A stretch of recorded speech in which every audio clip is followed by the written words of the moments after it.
Azizlar, bugungi mavzu juda jiddiy. Indiki avgustdan boshlab uy-joy, ijara, ro'yxatdan o'tish, kadastr hujjatlari, kommunal to'lovlar va mulk bilan bog'liq ayrim tartiblar bo'yicha talablar yanada qat'iylashadi.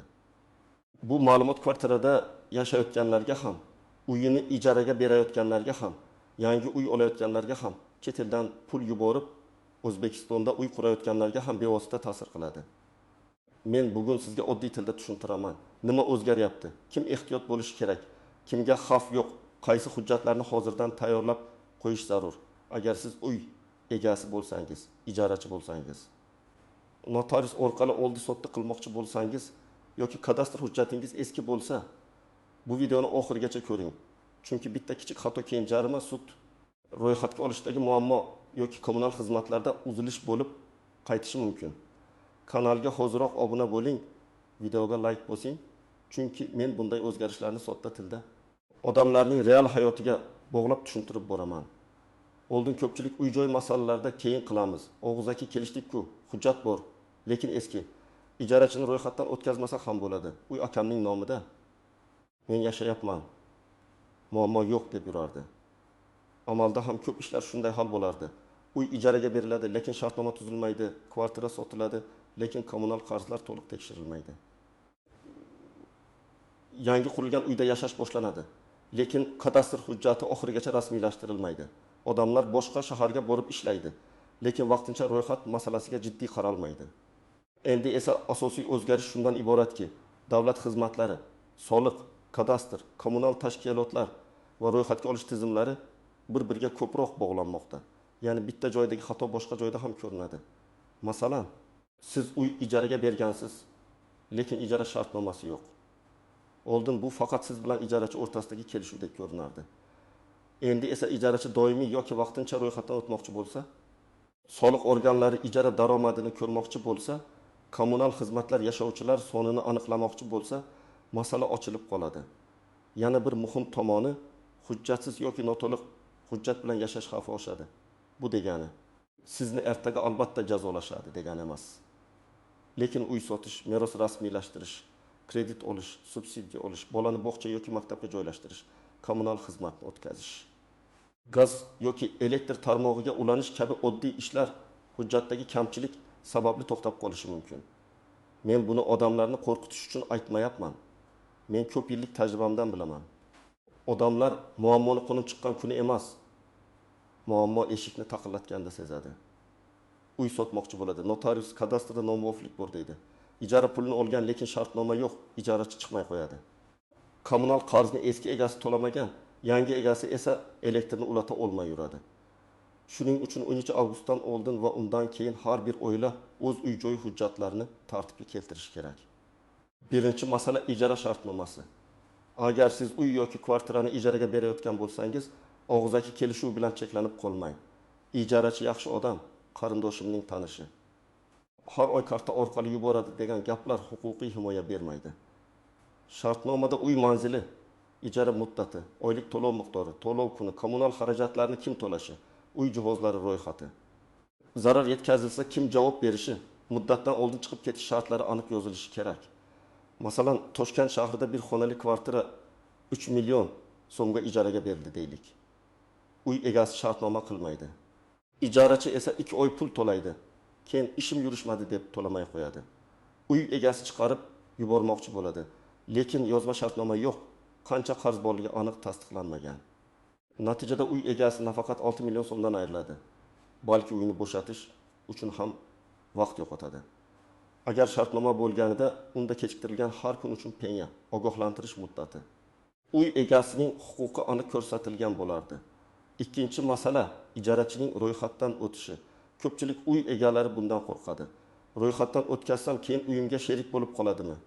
Yo'q. Vaqtincha ro'yxat mulk huquqini bermaydi. Ijarachi uy egasi bo'lib qolmaydi, ulush talab qila olmaydi. Lekin vaqtincha ro'yxat yashash joyini qonuniy tasdiqlaydi. Bu ijarachiga ishga kirishda, farzandini bog'cha yoki maktabga berishda, bank xizmatlaridan foydalanishda, tibbiy xizmat olishda kerak bo'lishi mumkin.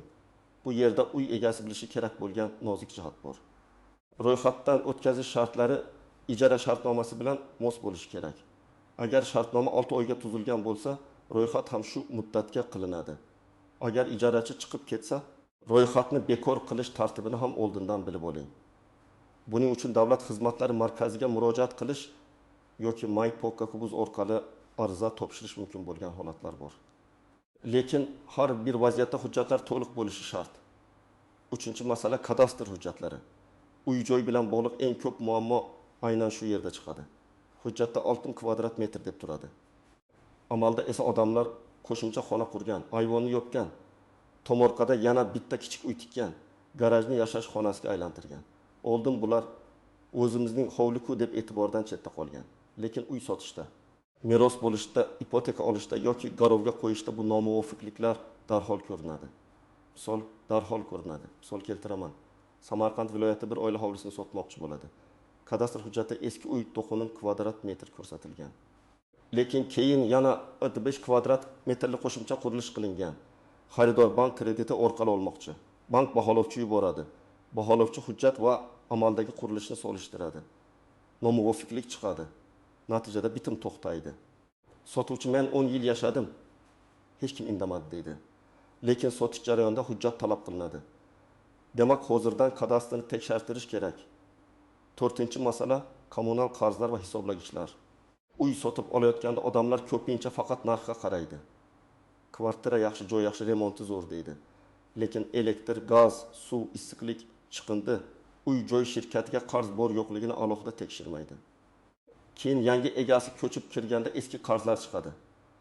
Huquqiy jihatdan ayrim qarzlar eski obunaga tegishli bo'lishi mumkin, lekin amaliyotda xizmatni tiklash, hisobni ajratish, nizoni hal qilish uchun yangi egasi vaqt va asab sarflaydi. Agar siz uy olayotgan bo'lsangiz, sotuvchidan har bir kommunal xizmat bo'yicha qarzdorlik yo'qligi haqida ma'lumot so'rang. Elektr hisoblagich raqamini, gaz hisoblagich raqamini, suv hisoblagich ko'rsatkichini suratga olib qo'ying. Oldi-sotdi shartnomasiga kommunal qarzlar sotuvchi tomonidan to'liq qoplangan degan mazmundagi band kiritilishi foydali. Notariusda ham bu masalani ochiq ayting, chunki keyin bilamiz degan gap keyinchalik janjalga aylanadi. 5-masala mulk egasi va yashovchi boshqa odam bo'lsa. O'zbekistonda juda ko'p oilalarda uy otaning nomida, lekin o'g'il yashaydi. Uy onaning nomida, lekin qizi oilasi bilan yashaydi. Yoki chet elda ishlayotgan aka uy sotib olgan, lekin ukasi yashayapti. Bunday holatlar oddiy ko'rinsa ham, rasmiy ishlar paytida ishonchnoma, rozilik, vakolat masalasi chiqadi. Masalan, ukangiz sizning nomingizdagi uyda yashayapti. U elektr shartnomasini o'zgartirmoqchi, gaz ulatmoqchi, internet o'tkazmoqchi yoki vaqtincha ro'yxat masalasini hal qilmoqchi. Tashkilot undan mulk egasining roziligini so'rashi mumkin. Agar siz Rossiyada, Turkiyada yoki Koreyada bo'lsangiz, oddiy telefon qo'ng'irog'i yetmaydi. Konsullik orqali yoki notarial tartibda ishonchnoma kerak bo'lishi mumkin. Shuning uchun chet elda yurganlar ham O'zbekistondagi uy hujjatlarini tartibga solib qo'ysin. Men birinchi navbatda uyini ijaraga berayotganlarga murojaat qilaman. Agar siz har oy ijara puli olayotgan bo'lsangiz, bu daromad hisoblanadi. Uni rasmiylashtirish tartibini bilmasangiz, soliq bo'yicha savollar tug'ilishi mumkin. Men hammaga soliq masalasida yashirinib yurishni emas, qonuniy yo'lni tanlashni maslahat beraman. Chunki bugun karta orqali pul keladi. Ertaga bank aylanmalari, shartnoma, yashovchilar soni, kommunal iste'mol bir-biriga solishtirilishi mumkin. Ikkinchi guruh ijarada yashayotganlar. Siz ham huquqsiz emassiz. Uy egasi sizni bir kunda chiqarib yubora olmaydi. Oylik to'lovni to'satdan 2 barobar oshira olmaydi. Siz bergan depozitni sababsiz ushlab qola olmaydi. Shartnomada depozit miqdori, masalan 3 million so'm. Qaysi holatda qaytarilishi, qaysi zararlar undan ushlab qolinishi aniq yozilishi kerak. Uyga kirayotgan kuni devor, mebel, texnika, pol, eshik, deraza holatini video qilib oling. Bu ishonchsizlik emas, bu o'zingizni himoya qilish. 3-guruh uy sotib olayotganlar. Ayniqsa yangi qurilishdan kvartira olayotganlar ehtiyot bo'lishi kerak. Quruvchi kompaniyaning hujjatlari, yer ajratilishi, qurilishga ruxsat, kadastrga qo'yish jarayoni. Obyekt topshirish muddati, to'lov jadvali, penya va kechikish shartlari albatta tekshirilishi zarur. Aksiya faqat bugun. Hozir 30% to'lasangiz arzon bo'ladi. Hujjatlar keyin chiqadi degan gaplarga shoshilmang. Hujjatsiz arzon narx keyin eng qimmat xatoga aylanishi mumkin. 4-guruh meros kutayotgan yoki meros rasmiylashtirmoqchi bo'lganlar. Uy boboning nomida, lekin bobodan keyin meros ochilmagan, keyin ota vafot etgan. Endi farzandlar sotmoqchi. Bunday vaziyatda hujjat zanjiri uzilgan bo'ladi. Har bir meros bosqichi rasmiylashtirilishi kerak. Aks holda bitta merosxo'r rozi bo'lmasa, butun bitim to'xtaydi. Shuning uchun oila ichida keyin kelishamiz demang. Hujjatni o'z vaqtida qiling. Agar sizning uyingiz kadastrda to'g'ri turibdi, mulk egasi aniq, kommunal qarz yo'q, ijaraga bermaysiz, uyda o'zingiz va oilangiz yashaysiz. Barcha hujjatlar elektron tizimda ham ko'rinadi. Unda vahimaga tushishga hojat yo'q. Siz faqat hujjatlarni bir marta tekshirtirib qo'ysangiz kifoya. Pasport yoki ID karta ma'lumotlari, kadastr raqami, manzil yozilishi, uy maydoni, mulk egasi familiyasi to'g'ri ekanini tekshiring. Agar siz ijarada yashayotgan bo'lsangiz va shartnomangiz bor, to'lovlarni bank orqali yoki tilxat bilan qilasiz. Kommunal xizmatlarni kelishuvga muvofiq to'laysiz. Uy egasi bilan munosabat aniq bo'lsa, siz ham ortiqcha qo'rqmang. Faqat shartnomangiz muddat tugashidan oldin uni uzaytirishni unutmang. Eng ko'p xato shunda bo'ladi. Shartnoma 2 yilga tuzilgan, muddat tugagan. Lekin odamlar yana takasi oy yashayvergan. Keyin nizo chiqsa, oxirgi takasi oy bo'yicha aniq huquqiy asos zaif bo'ladi. Birinchi nozik jihat, qarindoshga ijaraga berish.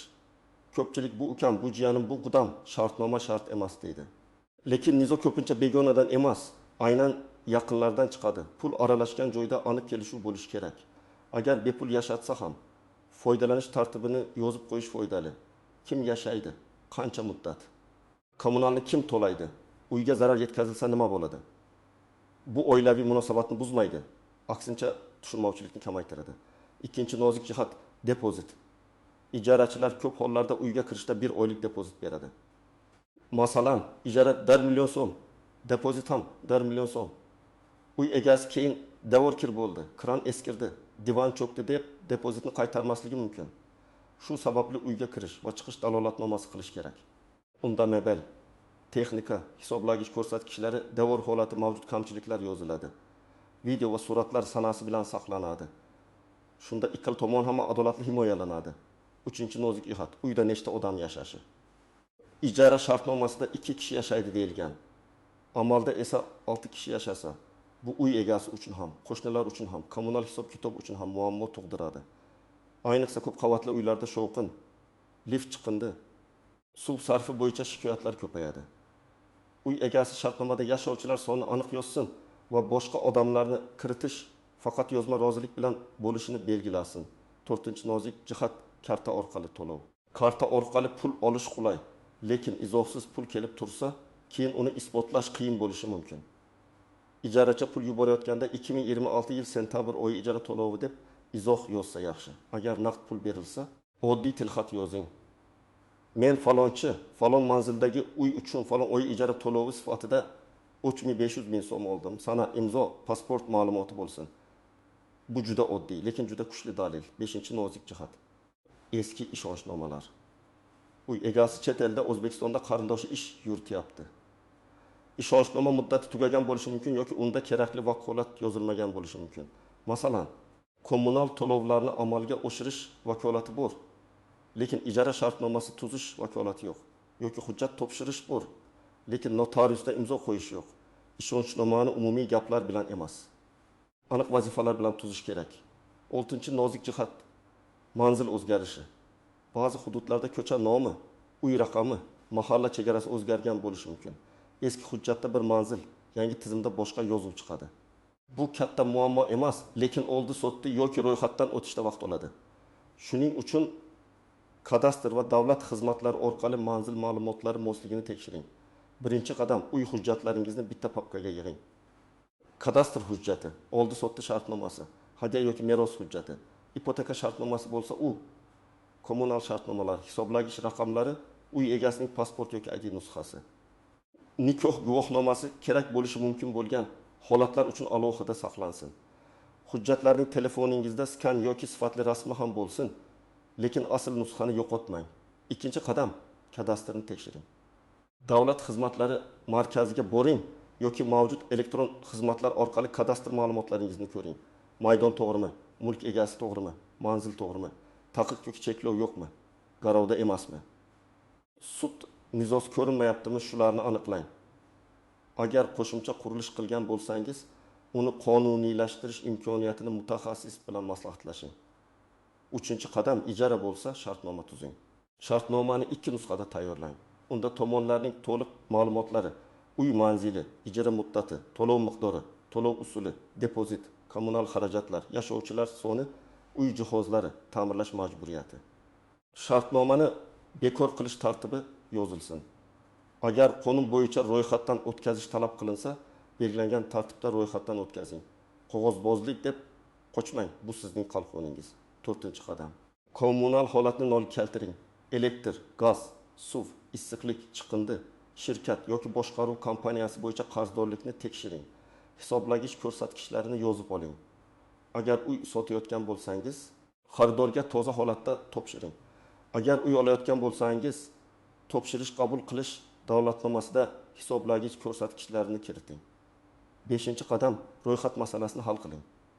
Agar siz boshqa shaharda yashayotgan bo'lsangiz, vaqtincha ro'yxat kerak yoki kerak emasligini aniqlang. Ish joyingiz, farzandingiz maktabi, tibbiy xizmat, bank operatsiyalari bunga bog'liq bo'lishi mumkin. Uy egasi sifatida esa vaqtincha ro'yxat mulk huquqini bermasligini tushuning. Lekin uni shartnoma bilan bog'lab, muddatini nazorat qiling. 6-qadam, notariusga borishdan oldin savollar ro'yxatini tayyorlang. Uy sotayotgan yoki olayotgan bo'lsangiz, notariusdan quyidagilarni so'rang. Mulkka taqiq yo'qmi? Turmush o'rtog'ining roziligi kerakmi? Voyaga yetmaganlarning ulushi bormi? Meros bo'yicha da'vo ehtimoli yo'qmi? Kommunal qarzlar shartnomada qanday aks ettiriladi? Pul topshirish tartibi qanday bo'ladi? Pulni imkon qadar bank orqali iz qoldiradigan shaklda o'tkazing. 7-qadam, chet elda bo'lsangiz. O'zbekistondagi vakilingizni hujjat bilan ta'minlang.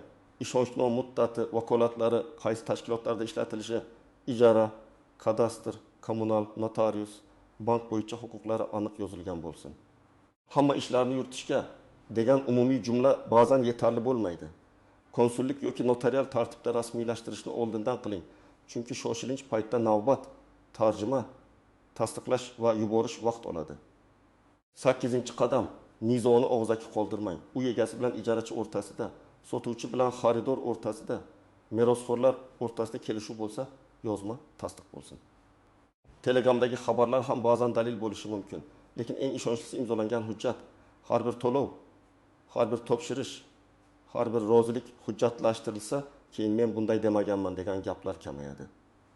Azizlar, 12 avgustdan keyingi yangi tartiblarning eng katta ma'nosi shuki, uy-joy masalasida beparvolik davri sekin-asta tugayapti. Endi hujjat to'g'ri bo'lishi, ijara qonuniy bo'lishi, kadastr mos bo'lishi, kommunal qarzlar aniq bo'lishi, ro'yxat masalasi tartibli yuritilishi kerak. Bu oddiy odam uchun ortiqcha yukdek ko'rinishi mumkin, lekin aslida bu sizning mulkingizni, pulingizni va oilangiz tinchligini himoya qiladi. Men sizga eng muhim tavsiyani beraman. Bugunoq uy hujjatlaringizni olib, birma-bir tekshiring. Agar ijarada yashasangiz yoki uy bersangiz, shartnomani tartibga keltiring. Agar uy olmoqchi bo'lsangiz, shoshilmang, hujjatni tekshirmasdan pul bermang. Agar kadastrda nomuvofiqlik bo'lsa, uni muammo kattalashmasdan hal qiling. Sizning holatingiz qanday? Ijarada yashaysizmi? Uy berasizmi? Uy sotib olish niyatingiz bormi yoki kadastr hujjatida muammo bormi? Izohlarda yozing. Men eng ko'p uchraydigan savollar bo'yicha alohida video tayyorlayman. Videoga like bosing, yaqinlaringizga yuboring va kanalga obuna bo'ling. Chunki bunday ma'lumotni vaqtida bilgan odam pulini ham, asabini ham, uyini ham asrab qoladi.